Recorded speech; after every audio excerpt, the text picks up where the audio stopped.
Suhag Jewelers, timeless jewelry for generations.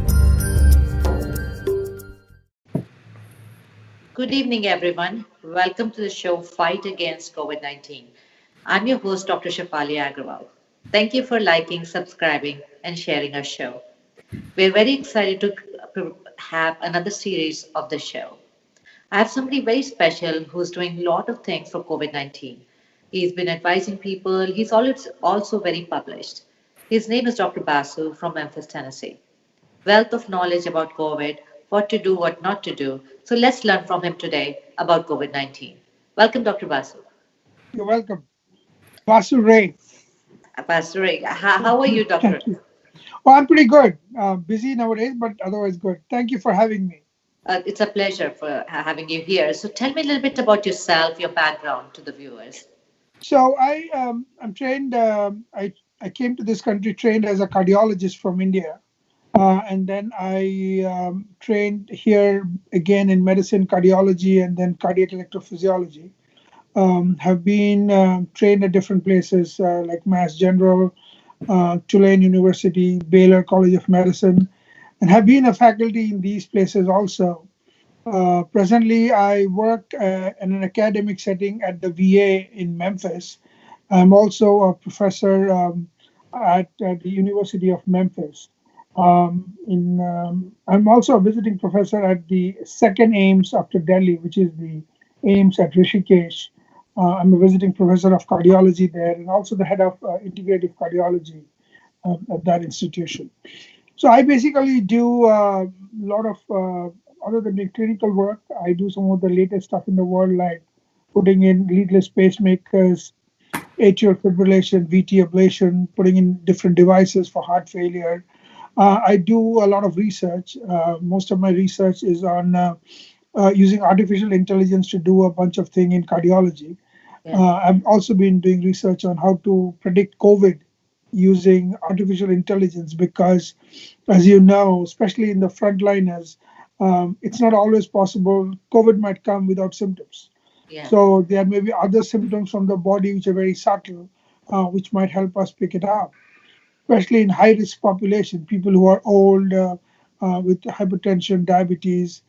That's one of my research. The other research is on the role of meditation, that is yoga and meditation in modern medicine. So I've been one of the 7, 8 cardiologists who we wrote down the guideline for the American Heart Association, how you can use meditation therapeutically, scientifically for treating a bunch of cardiovascular disorders, including hypertension. So I know that you have played an integral part in COVID awareness and trying to do things, have published a lot, both in Indian newspapers and many more. Can you provide a little bit what your contribution has been and how you're providing this awareness? Yeah, so I have been in almost all the top channels in India, including Doordarshan, Z, Times News, India TV, and have a regular weekly update on Outlook magazine. Had multiple interviews in different papers in India, plus in magazines like Swarajya, online in multiple papers and online TV, online digital magazines. The basic problem in India was just like what we had when we first started in January, early February. We didn't have much knowledge about COVID. But then slowly we learned. In the last 3 months, we learned a lot because it's a novel disease. We had no experience. It was a different virus altogether. We never had a virus like that before. Yeah. We had similar, but it's quite different from this one. So India started a little late from us. The good news was that they put in a lockdown much earlier, which Yeah. helped save a lot of people, and also delayed events. So initially, when India started, just like us, they didn't have much information. So I think we, taking advantage of my being in the US, we could pass down a lot of information at different levels. Yeah.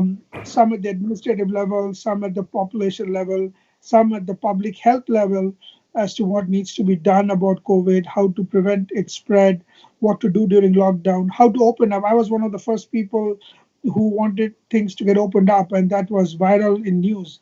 We did a interview in multiple newspapers as to how India can start opening up, because if it doesn't open, if not from COVID, from financial disaster, people will Yes. die.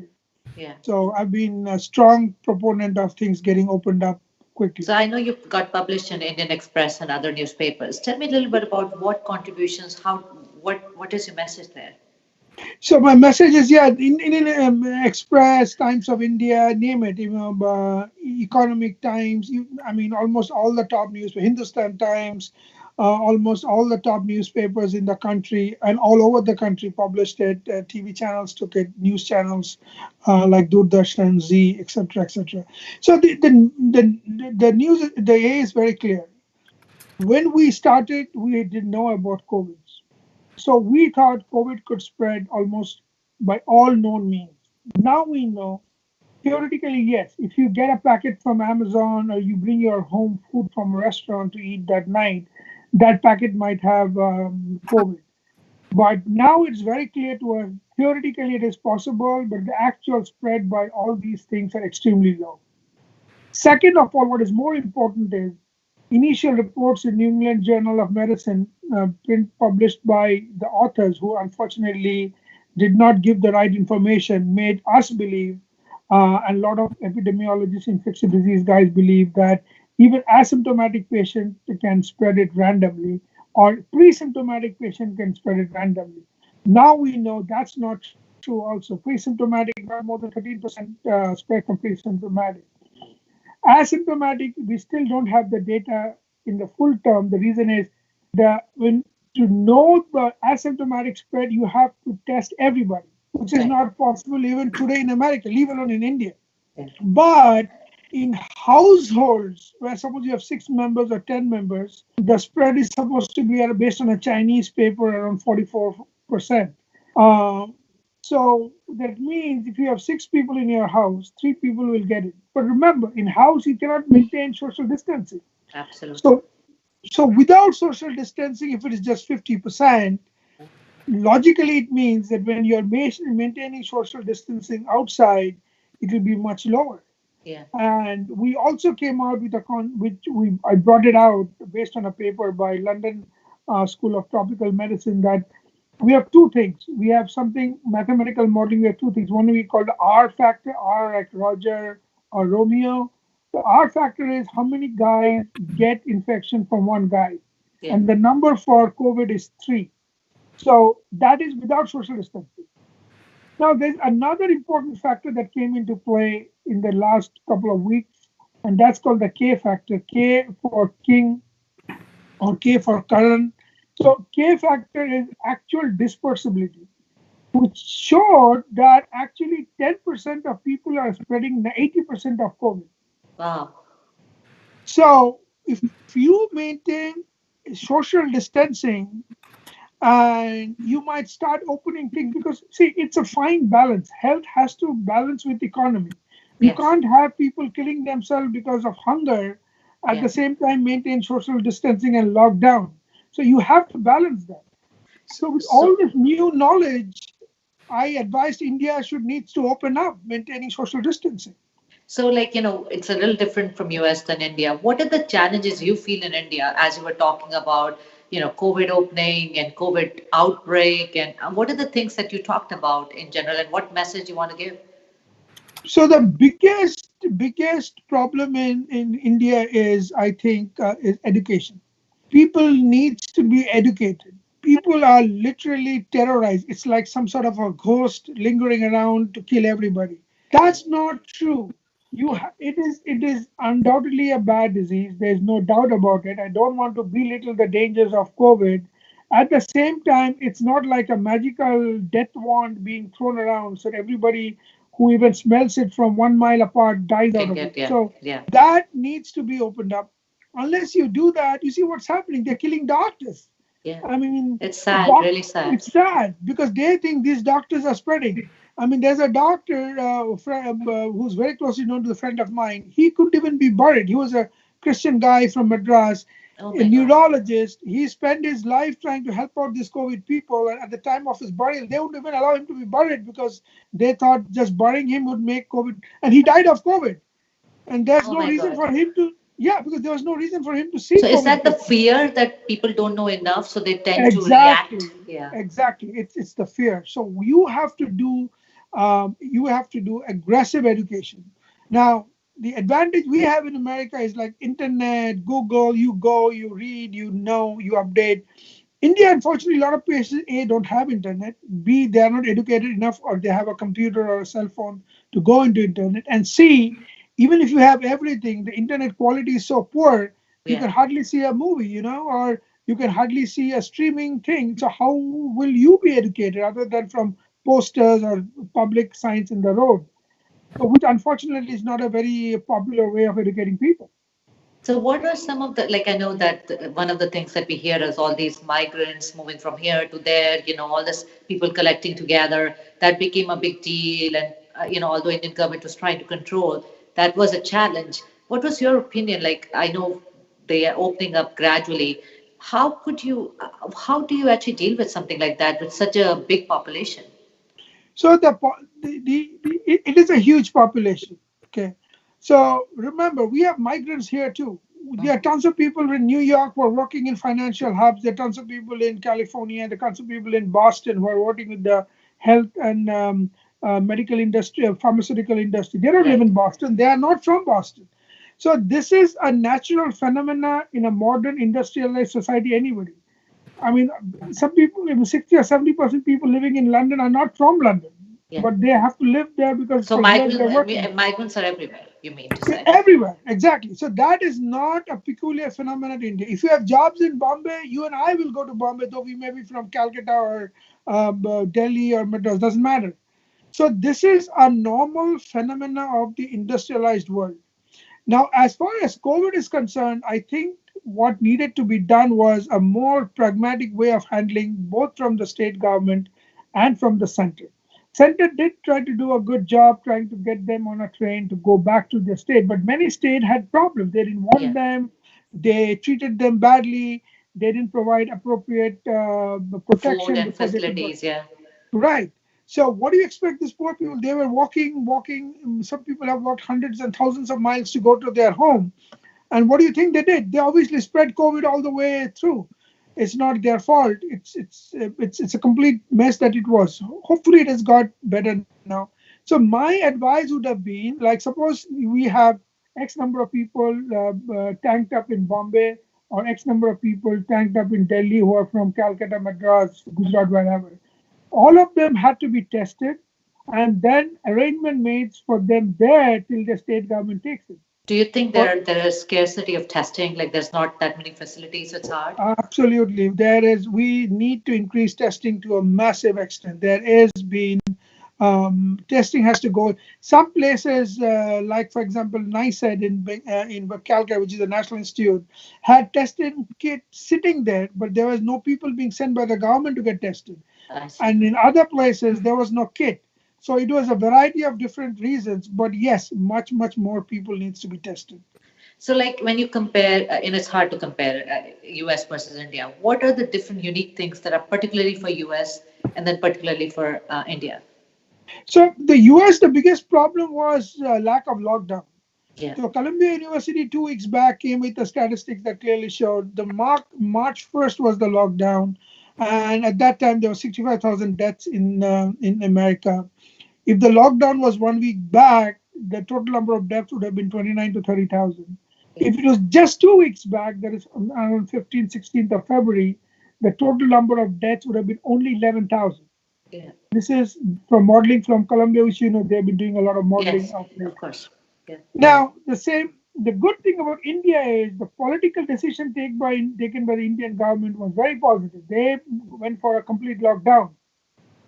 Though the lockdown was not followed appropriately in many state governments, rural states. I mean, people still went to masjid and prayed, and there were still people taking their days off as festivals. I mean, it's not a festival. You're off because there's a dangerous disease out there. You Yeah. should be at Yeah. home. But if you look at the number of cars going out in the streets, it looks like there's a festival going on there. Yeah. So, though national level they did an excellent job, some of the state unfortunately did not do a good job, and the state which did a good job, like for example, say Karnataka, they still have very few deaths. They still have very Yes. few COVID cases. Yeah. Yeah. Um, but there are some states for different reasons. One is population. So one thing that has to be understood that if we think New York has the worst concentration of population in this country, most populated place, most cities in India have 10 times that population in this Yes, in a that is square foot true. area. That is true. So it is inherently more difficult. America has done around 20 million tests. Yeah. So America is a 300 billion nation. America is much more richer financially, much more richer than India. So India, so we cannot give them numbers, but India has to obviously do much more Much testing more to find that. to prevent that. To What prevent. do you see the future like where in US and India? So we are hearing about opening now. Like I'm in Massachusetts, and they're opening the second phase actually on Monday, and other cities have already started the second phase. And then you look at this, and you look at India. What do you see the future in next 2 to 3 months? So talking about the United States, I think the future is good for three reasons. One is their curve has gone down. Yeah. So that means there is at least some level of education of the people, and they are maintaining some. I mean, there are exceptions, people on the beach or this of Yeah. recent this racial thing where a lot of people. But if you notice, I was watching all this racial demonstration. Protest. Yeah. But Yeah. those young guys, they were still wearing all masks, Mask. Yeah. Yeah. which is good. And so, but these obviously will increase number to some extent, but otherwise, second important thing is there are three different drugs in trials. So you can put a patient on either remdesivir or on plasma or on tocilizumab, which is a interleukin 6 inhibitor. So these drugs, so any patient who's sick as can be on one of these three drugs. And there are initial trials show they work. Plasma is still dicey. Some people it works very well, some people it does not. People in which it works very well, they get out of the ventilator. Some people it does not. And that has been true for plasma. We've been using plasma for 70 years now. It's And you're not something treating new. COVID patients yourself, right? Correct. Well, I don't treat myself because I am a cardiac electrophysiologist. They are treated But in by your other people. I facility, am yeah. advised to, yeah, like Yes. if they have a cardiac problem, like we have people who was in a ward now, in a COVID ward, and we have the patient presented with tachycardia, and I mean, see that the first thing that we showed, we put up an article. We were requested for an article. We put up almost in early February, early April. We actually showed that a lot of people are actually dying because of heart, not the lung. Yes.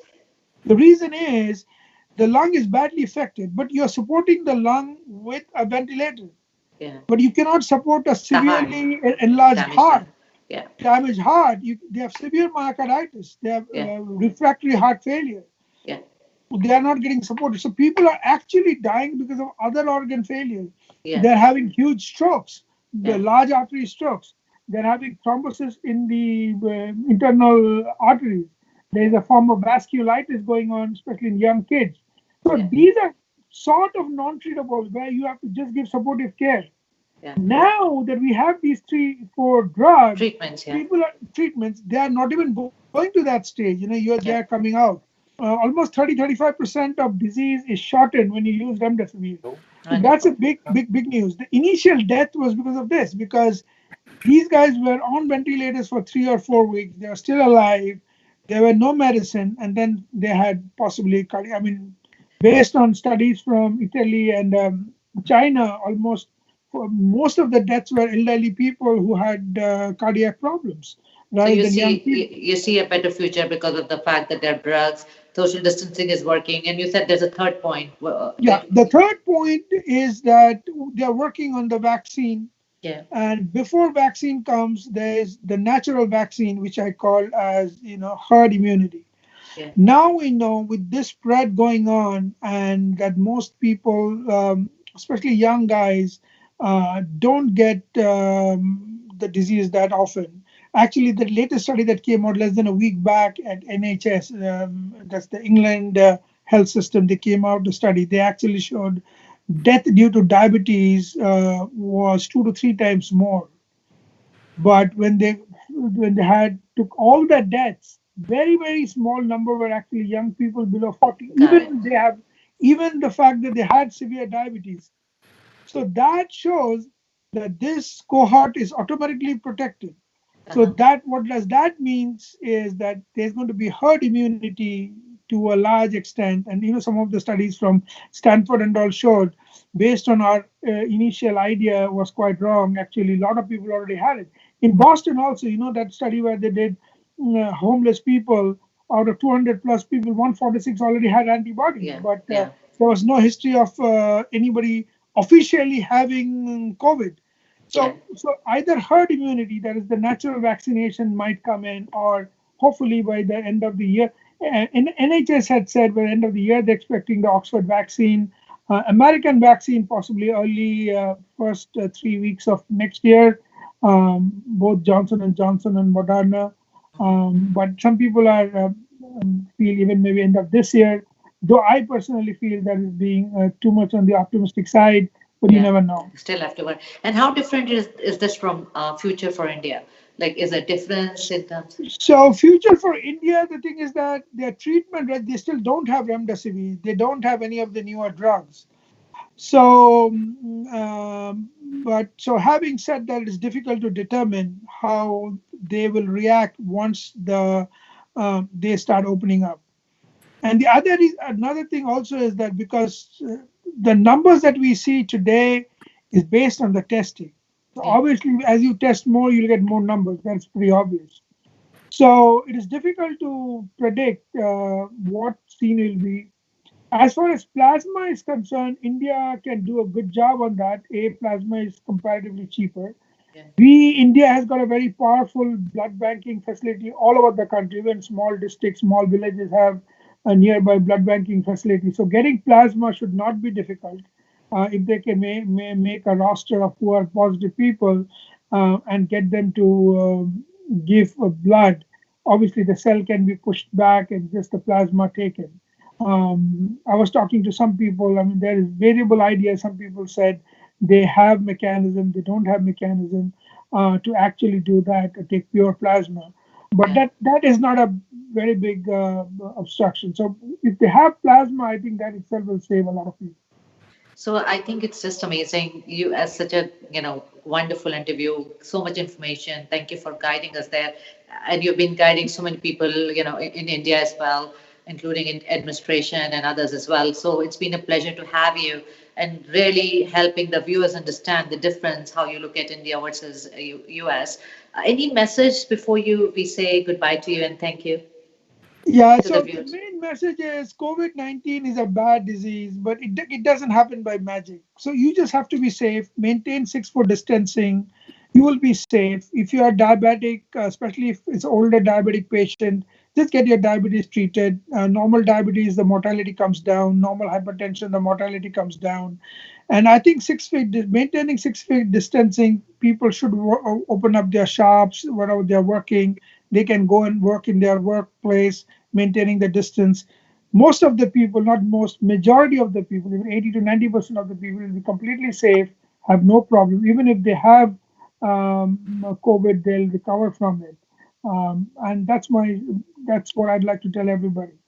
So, Dr. BasuRay, it was a pleasure to have you and an honor to have you on the show. Thank you for really informing our viewers about the differences that we talked about and what may be the future.